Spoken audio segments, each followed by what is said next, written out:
Salam, salam, wa salamun alaikum à toutes les sœurs et à tous les frères. Votre frère Ultimate. Ah, une petite invitation à une réflexion sur certains, ou bien sur des versets du Coran, des versets qui, je considère, ont été mal interprétés. Allah parle dans la Sourate 3, verset 7, des versets que les gens disent qui sont clairs et d'autres qui sont sujets à interprétation. D'autres disent clair et non clair. Allah n'a pas dit qu'il a révélé. Allah dit que son Coran est clair. Donc, toute traduction qui va nous dire que certains sont clairs et certains ne le sont pas, elle est biaisée. C'est pas possible. Si le Coran est clair, il ne peut pas y avoir des versets qui ne sont pas clairs. C'est pas possible.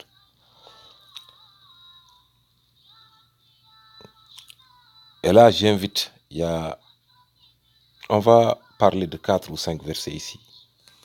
Principalement, bien sûr, il y aura des versets secondaires. Je ne sais pas, il se peut qu'il y ait une vingtaine de versets. Mais le but, c'est de parler de, principalement, qu'est-ce que, quand Allah dit, obéissez à Allah et obéissez au messager.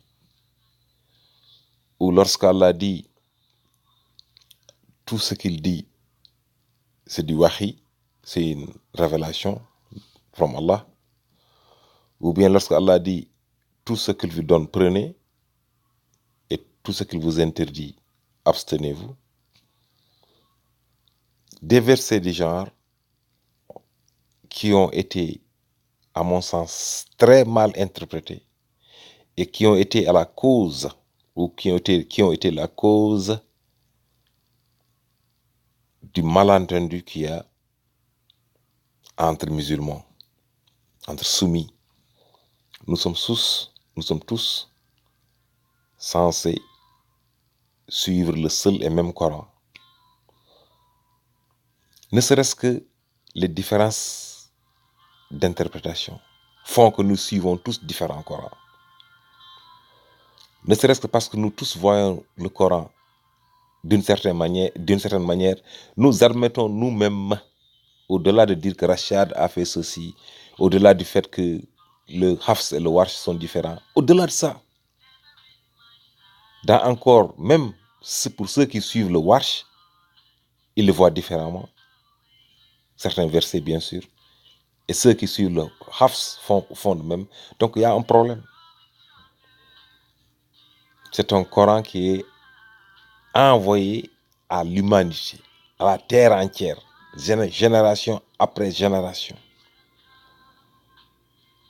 Jusqu'à la fin du monde, c'est le même Coran qui va être là. Il est là depuis 1400 ans, plus, et il va être là jusqu'à la fin du monde.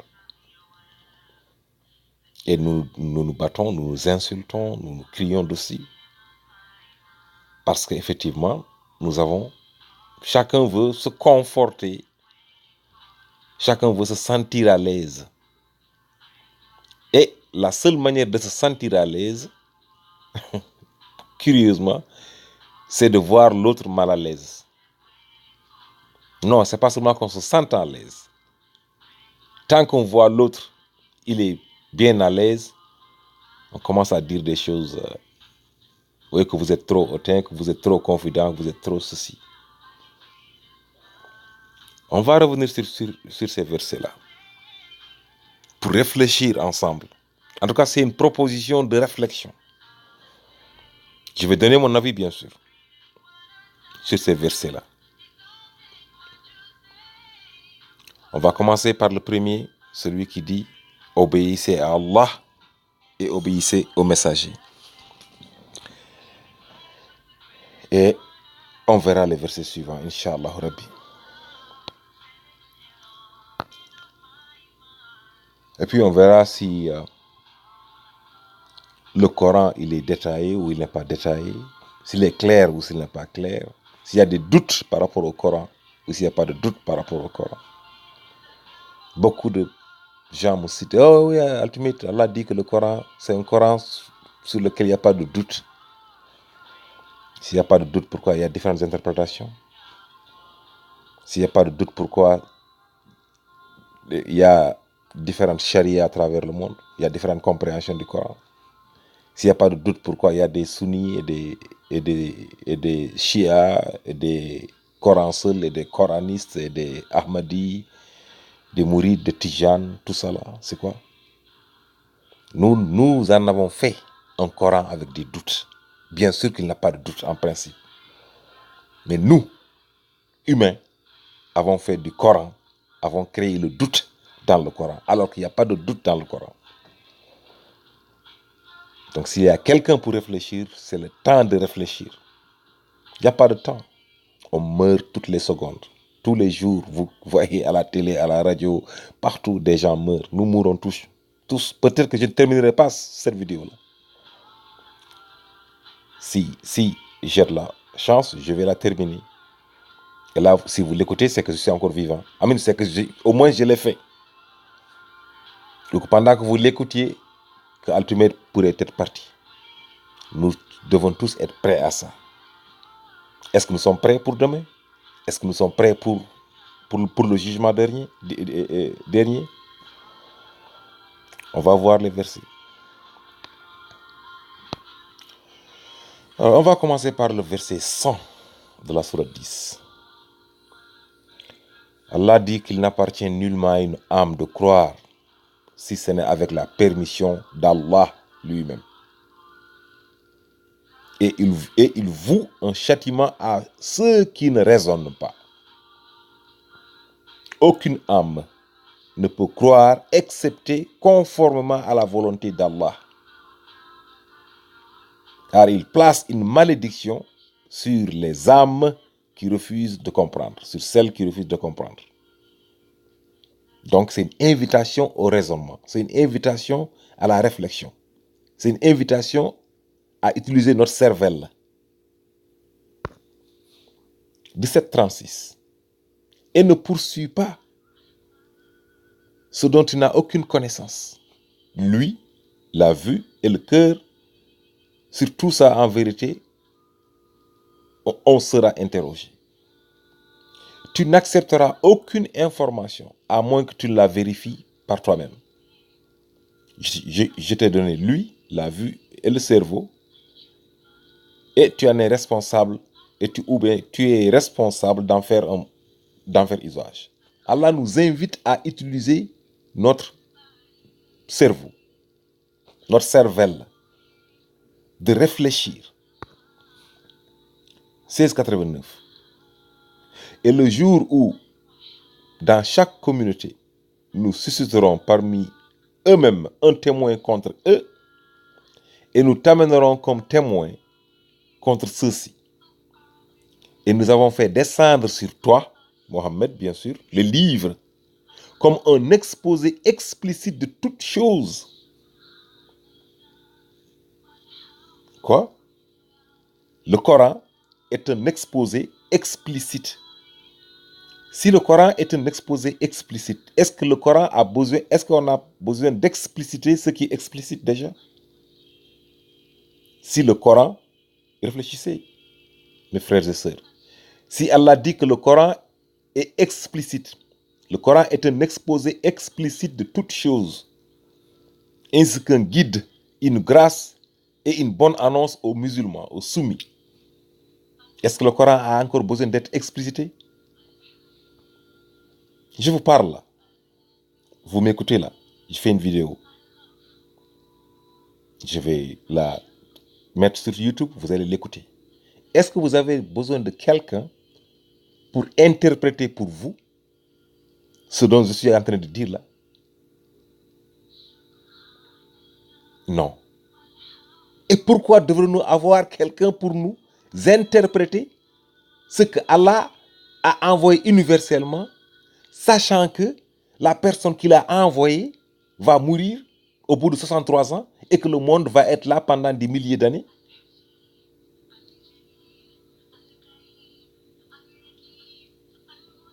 Je répète, Allah envoie le Coran au monde entier. C'est pour la terre entière, pour toute l'humanité. Le prophète Mohammed, il vient, il amène le Coran. Si c'est à lui d'expliquer le Coran, à lui. Donc l'explication, il faut qu'il soit là pour expliquer tous les jours. Maintenant, si on reste 300 ans après, si lui n'a pas trouvé nécessaire d'écrire toutes les explications, il a dit n'écrivez rien sur moi. Si rien n'a été écrit sur lui du temps de son vivant, et qu'il meurt 300 ans après, c'est des gens qui vont écrire pour dire que voilà ce que signifie ça. Certains, ce n'est même pas ça. On nous donne des anecdotes. Ce n'est même pas verset par verset où on nous dit voilà ce que ça signifie, voilà ce que ça signifie, voilà ce que ça signifie. Non. On nous dit seulement il avait fait ceci, ou bien il avait vu quelqu'un faire cela, il n'a rien dit. C'est parce que le prophète n'a rien dit que c'est normal. Vous vous rendez compte de Allah, il y a des fois où le prophète n'a rien dit et Allah le lui a reproché. Il y a des fois où il a dit et Allah le lui a reproché. Abbasa, vous savez, vous connaissez. Surat, comment on appelle ça, l'interdiction. Vous connaissez. Il y a des fois, il a lui-même oublié de dire Inch'Allah. Vous le savez.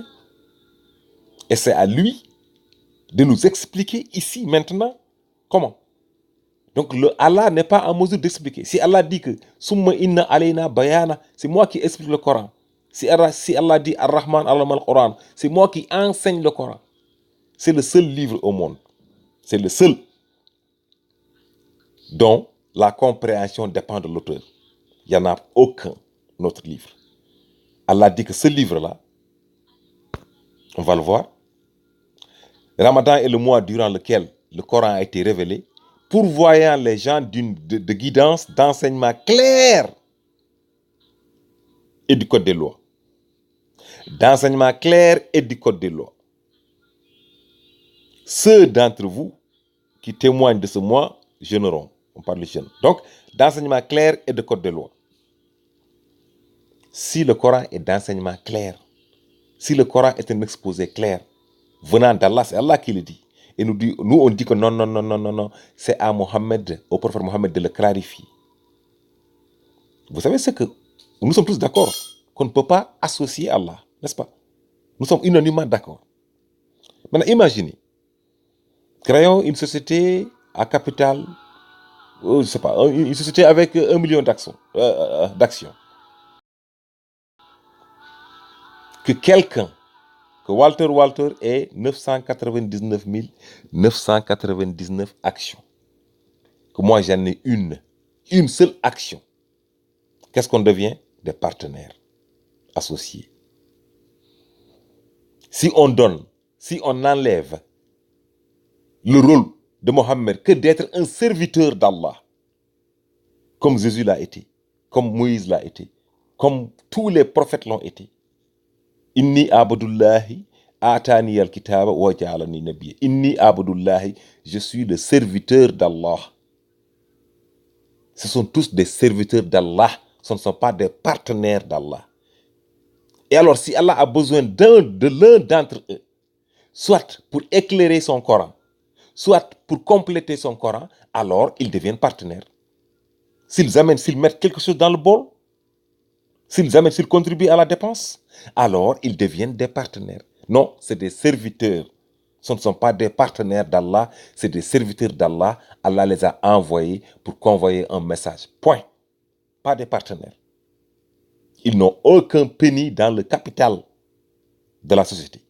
Dès qu'ils ont un penny, un seul cent, comment vous appelez ça? Un centime. S'ils ont un centime dans une société de 14 milliards ou de l'infini, ils sont partenaires.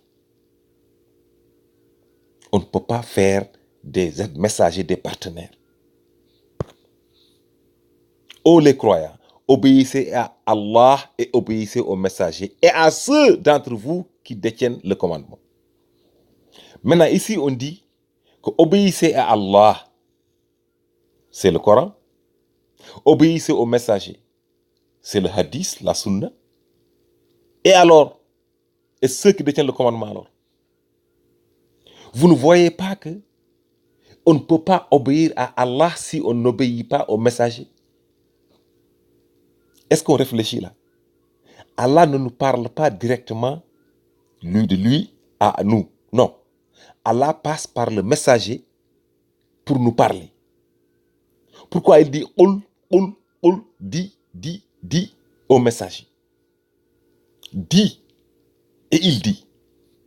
Le messager, s'il vient, qu'est-ce qu'il dit à nous? Il nous parle. Jeûnez.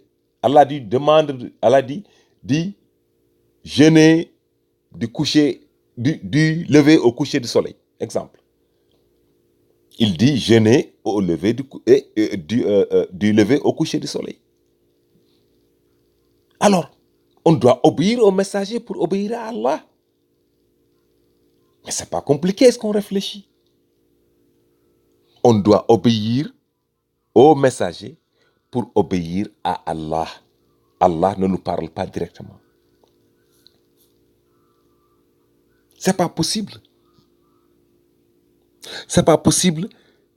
Certains disent, ah ouais, bon, vous dites que ouais, le messager il est là pour juste délivrer le message. Donc c'est un mailman, c'est un facteur.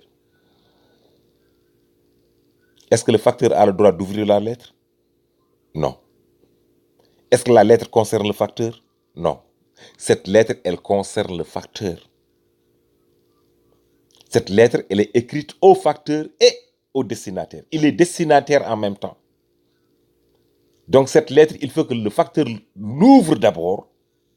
On l'a mis d'abord dans le cœur du facteur pour que le facteur l'amène. Donc ça le concerne et ça nous concerne. C'est lui d'abord qui lit la lettre. Il doit prier, il doit jeûner, il doit faire la zakat, toutes les recommandations d'Allah lui sont imposées. Toutes les obligations lui sont imposées. Il doit suivre tout le Coran. Il nous a dit dans le Coran qu'il ne suit que le Coran. Et nous on dit quoi? Non. Donc, comprenons intellectuellement. Wallah, c'est une insulte intellectuelle que de ne pas comprendre ça. De ne pas comprendre que pour obéir à Allah, il faut obéir au messager. Le messager, Allah lui dit, il dit. Donc, on entend, on dit oui, on s'exécute. Prier au lever du soleil, prier à midi, prier à midi, donc quand le soleil décline, prier comment on appelle ça, la prière du milieu,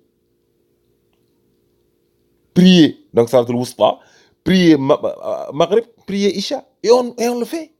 Donc on obéit au messager, ou on obéit à Allah en obéissant au messager. Et vous ne verrez jamais, obéissez au messager et obéissez à Allah. Non. Obéissez à Allah et obéissez au messager. Donc pour obéir à Allah, il faut obéir le messager.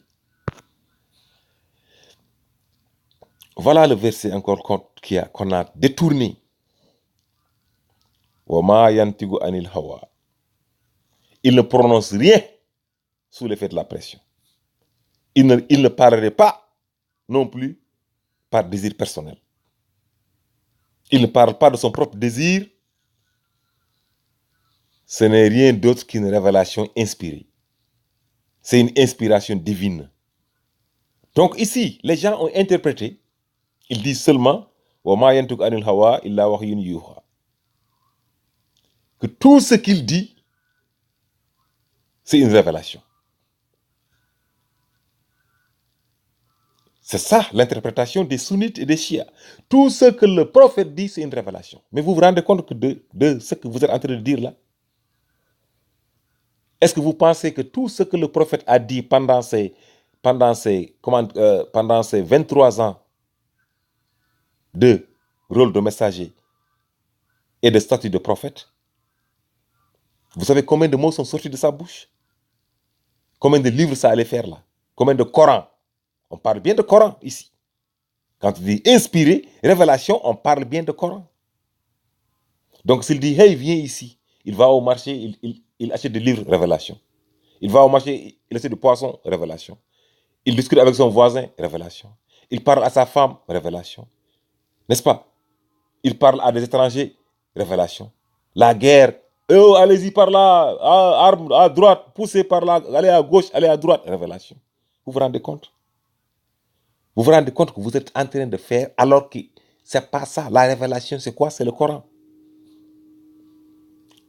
À qui Allah a répondu ici, là? Allah a donné une réponse à des gens. Est-ce que vous avez lu le verset 2 de cette sourate-là? On va en venir. Mais avant ça, qu'est-ce que Allah lui dit ici? Qu'est-ce qu'Allah dit au prophète Mohammed? Tu n'es pas, par la grâce de ton Seigneur, un possédé. Tu n'es pas un fou. Pourquoi? Parce que les gens avaient dit que c'était un fou. Allah lui dit, tu n'es pas. Allah n'a pas dit qu'il n'est pas un fou, le prophète. Non, il dit, Allah lui parle à lui. Tu sais, quand on dit que tu es fou, tu es fou, tu es fou, là, à un moment, tu vas penser que tu es fou. Allah lui dit, hey, écoute, tu n'es pas un fou. Qu'est-ce qu'il disait? Puis il dit, ceci n'est que de la magie. Qu'est-ce qu'il disait ça? C'est les hommes, c'est le gars dans la sourate 74 qui dit que ça, ce n'est que de la magie. Il dit quoi d'autre? Ce n'est que de la parole d'un humain. Et Allah dit non, non, non, non, non, non, non, non. Non. C'est une inspiration divine parlant du Coran. Allah n'est pas en train de nous dire que tout ce que le prophète dit est divin. Ce n'est pas possible. Pourquoi? Mais le prophète lui-même, il a dit quelque chose. Allah lui a dit non. Allah lui a dit non.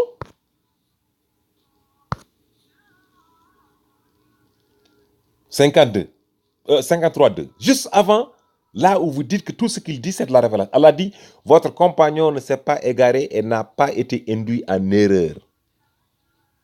Pour ceux qui disent qu'il est égaré, il parle n'importe quoi, que c'est des, que c'est des contes d'anciens, qu'il est fou, que c'est un majnoun. Allah dit que non, non, non, non, non, non, tout ceci vient de moi. Le Coran, la révélation. Ils n'ont pas été impressionnés par autre chose. Ils ont vécu avec Mohammed pendant 40 ans. Ils n'ont jamais été impressionnés par ces mots.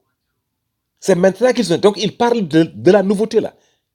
C'est de la nouveauté. C'est quoi la nouveauté? C'est les révélations. Donc, ils parlent bien des révélations qui viennent de venir. C'est de ça qu'ils parlent. Ils disent, oh, c'est un fou, que c'est des contes d'anciens. Non, non, non, c'est pas sa vie ordinaire. Donc, si lui, il vient, il s'interdit ce que Allah lui a permis. Allah lui dit, écoute, tu ne peux pas t'interdire ça. Ya ayyuhan nabiyyu lima tuharrimu ma ahlallahu lak. Tawata'i marzat azwajik. 63.1. Mais comment peut-on dire que tout ce qu'il dit est wahi? Allah serait fou alors? Non, tout ce qu'il dit n'est pas wahi. Tout ce qu'il fait n'est pas wahi. Tout ce qu'il voit que les gens font et qu'il laisse, ce n'est pas wahi. Ce n'est pas possible. Un autre verset que les gens utilisent. Regardez ce verset-là. Regardez comme il est long. Les gens utilisent, regardez l'avant-dernière, la 4e ligne, où dit prenez ce que le messager vous donne et ce qu'il vous interdit, abstenez-vous-en. C'est tout ce qu'ils disent. Ils coupent ce verset-là, ils le coupent en 3 parties. La première partie du haut, il n'en parle pas. La partie du bas, et craignez Allah, car Dieu est dur en punition, il n'en parle pas. Et là, ils en font un hadith. Vous les sunnites, vous en faites un hadith. Vous dites que c'est un hadith ici. De quoi on parle ici? On parle du butin de guerre. Le butin, lisez juste tout le verset. Vous n'avez même pas à lire les versets d'avant et les versets. Non, non, non, non. Juste lisez le verset. Le butin provenant des biens des habitants des cités que Allah a accordé son combat à son messager appartient à Allah et au messager, aux proches parents, aux orphelins, aux pauvres et aux voyageurs en détresse. Afin que cela ne circule pas parmi les seuls riches d'entre vous. Vous vous rendez compte? On parle de quoi là? On parle du butin de guerre. Ils sont partis en guerre, ils sont revenus, ils ont eu des chameaux, ils ont eu des biens, ils ont eu de la nourriture, ils ont eu de l'or, ils ont eu de l'argent, ils ont eu n'importe quoi, ils doivent se le diviser. Elle a dit maintenant, ce qui reste, vous le partagez entre vous, ceux qui étaient partis, les guerriers, les militaires. Maintenant, les gens commencent à se battre. Elle a dit non, non, non, non, non, non, non, non, non, non. Tout ce qu'il vous donne, prenez. Et ce qu'il vous demande, et ce qu'il vous interdit, abstenez-vous. C'est tout. Non, non, non, on change ça en hadith. Vous vous rendez compte? Un autre truc. Une autre excuse que les gens cherchent. L'arabe. Il dit, ah, vous ne comprenez. Si les gens sont coincés, est-ce que tu comprends l'arabe? Est-ce que tu comprends l'arabe? Ils demandent ça aux gens. C'est l'ignorance la plus totale du Coran que de dire à quelqu'un parce que tu ne comprends pas l'arabe, tu ne peux pas comprendre le Coran. Ou bien parce que toi qui m'écoutes, parce que tu comprends l'arabe, tu penses que tu vas comprendre mieux comme Al-Qassam et autres. Allah dit que vous êtes fous, non? Allah, regarde ce que les Arabes disent. Si, Allah dit, si nous en avions fait, si nous avions fait du Coran, non un Coran non arabe, ils auraient dit, qui? Les Arabes. Pourquoi est-il descendu dans cette langue? Et Allah répond. Allah dit qu'il soit arabe ou non arabe, dit. Allah dit, dis-leur. Pour ceux qui croient, c'est un guide et une guérison. Quant à ceux qui me croient, ils seront sourds et aveugles. C'est le livre dont Allah choisit qui va le comprendre. Que tu le lises en français, que tu le lises en espagnol, que tu le lises en italien, que tu le lises en wolof, que tu le lises en néerlandais, que tu le lises en danois. C'est la même chose. Allah va te faire comprendre, même s'il y a des imperfections. Si tu as l'intention, si tu crois, pour ceux qui croient, maintenant que tu es un master degré, que tu sois un agrégé de l'arabe, ancien et autres, si Allah dit que tu ne comprendras pas le Coran, tu ne comprendras pas le Coran. Est-ce qu'on croit à Allah ou bien est-ce qu'on doute d'Allah? Est-ce qu'on doute que le livre d'Allah, c'est Allah qui fait comprendre, c'est Allah qui guide qui il veut, c'est lui qui... Allah dit, dans la sourate Ayat al-Kursi, vous le récitez tous les jours. Allah dit, Allahu la ilaha illa huwa al-qayyum la ta'khudhuhu sinatun wa la nawm lahu ma fi samawati wa ma fi al-ardi man dhal ladhi yashfa'u indahu illa bi idhnihi ya'lamu ma bayna yadayhi wa ma khalfahum wa la yuhituna bi shay'in min ilmihi illa bima sha'a wasi'a kursiyuhu samawati. Allah dit, personne ne peut intercéder sans sa permission. 2, personne ne peut avoir la connaissance si ce n'est Allah qui décide de lui donner la connaissance. Vous vous rendez compte qu'on doute de ça là? On doute du fait que c'est Allah qui peut te permettre de comprendre le Coran. Est-ce qu'on se rend compte de là où on va là? Vous vous rendez compte qu'on est en train de douter d'Allah, que c'est Allah qui explique le Coran en le mettant dans ton cœur. Maintenant, pour ceux qui disent qu'on a besoin des hadiths ou de n'importe quel livre, quiconque dit qu'on a besoin de quelque chose pour comprendre le Coran, il est en train d'associer, si c'est Ibn Kathir, il est en train d'associer Ibn Kathir à Allah. Si c'est Mohammed, le prophète, il est en train d'associer le prophète. Si c'est Bukhari, il est en train d'associer Bukhari. Vous êtes en train de douter de la parole d'Allah, vous dites que non, le Coran d'Allah n'est pas clair, c'est au prophète Mohammed, ou bien c'est à Bukhari, ou bien c'est à Ibn Kathir de le clarifier. Vous vous rendez compte? Vous en faites un partenaire, vous en faites un associé dans la compagnie, dans les actions. Quiconque dit qu'il faut quelqu'un d'autre pour éclairer le Coran, pour éclaircir le Coran, pour expliquer le Coran, il est en train de dire que si Allah dit que son Coran est clair, qu'il est facile, qu'il est détaillé, entièrement détaillé, entièrement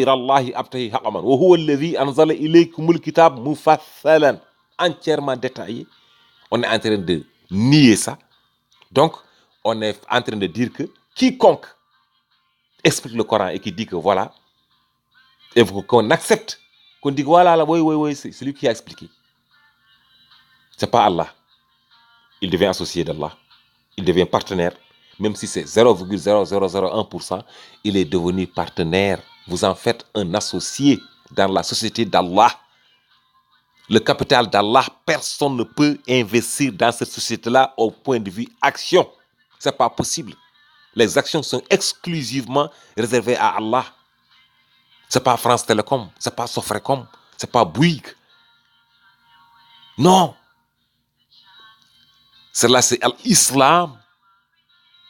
Une société à capital unique d'Allah. Donc, dire que le prophète va compléter et dire que c'est pas que le Coran n'est pas détaillé. Mes frères et sœurs, Allah nous parle de combien de choses? Allah nous parle des testaments. Allah nous parle de allaiter l'enfant. Allah parle aux gosses de 8 ans, de 7 ans. N'entrez pas dans les chambres de vos parents avant d'atteindre tel âge. À tel âge, tapez à la porte. Allah parle aux gamins. Allah parle des reçus. Allah vous dit que si on va au marché pour acheter quelque chose, il faut un témoin, il faut un reçu, il faut un écrit. Il faut un écrit si vous achetez 50 centimes de pain. Vous vous rendez compte? Et le Coran n'est pas détaillé. Allah donne une procédure de mariage, les lois de la guerre, les rapports avec les voisins, comment dormir, comment prier, comment jeûner, comment faire le hajj. On dit que ce n'est pas détaillé. Quel est l'âge de la majorité? Ce n'est pas détaillé. Vous vous rendez compte de ce qu'on est en train de dire? Dites-moi un seul pays du monde qui dit que l'enfant à 8 ans ne peut pas entrer dans ceci. Ou bien que l'enfant à 9 ans ne peut pas faire cela. Dites-moi, un seul pays du monde ne peut pas entrer dans la chambre de ses parents. Entre telle heure et telle heure. Personne. Aucune loi au monde ne l'a. C'est la loi d'Allah qui l'a, mais on dit que la loi d'Allah n'est pas détaillée. Vous vous rendez compte? C'est une insulte. Il n'y a pas plus détaillé que le Coran. Ne soyons pas des zalimoun. Les zalims, ils sont pires que les mécréants. Ils sont pires que les associateurs. Ils sont pires que les pires. Les zalims, c'est les bas, c'est les ras-le-bol. Allah dit que ceux qui disent que son Coran est incomplet, ceux qui disent que son Coran n'est pas clair, sont des zalimoun.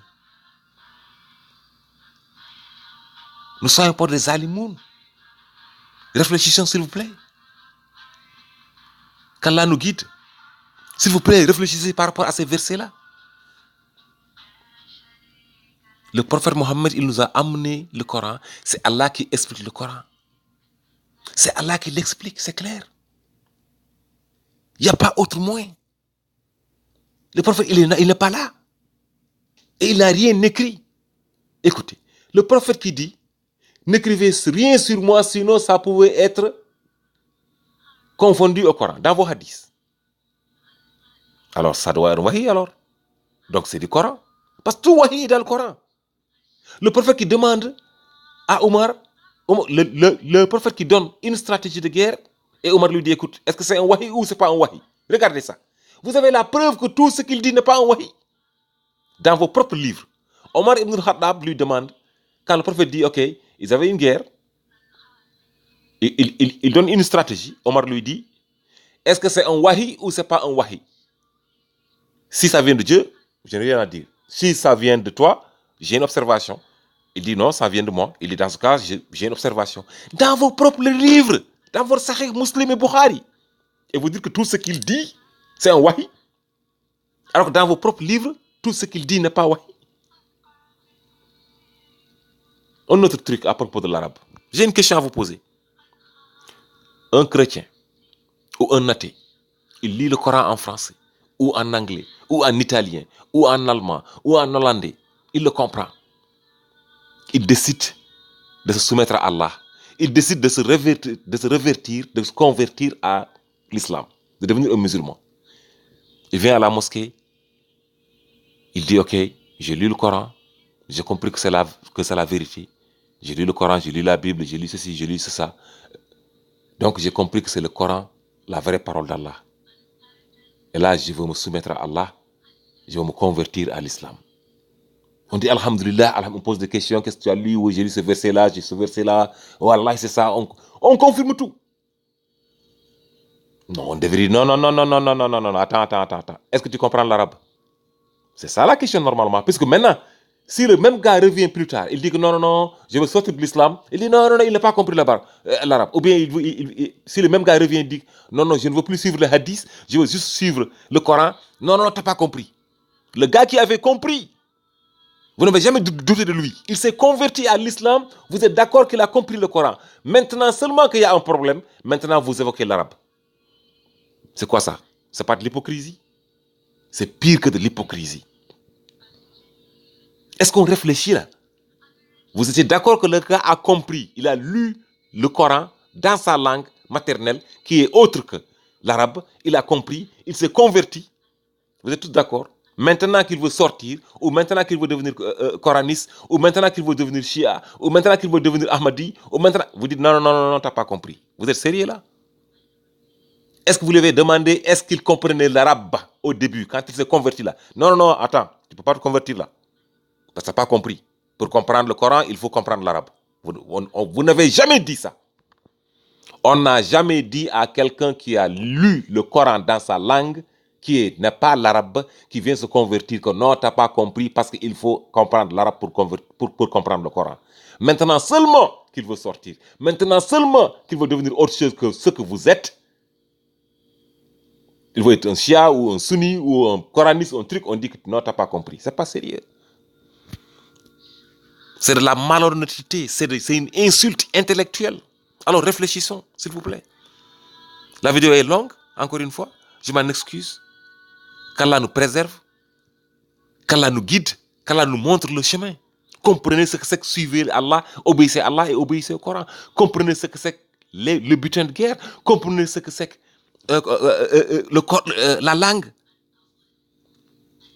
Comprenez que la société d'Allah, elle n'a pas d'associés.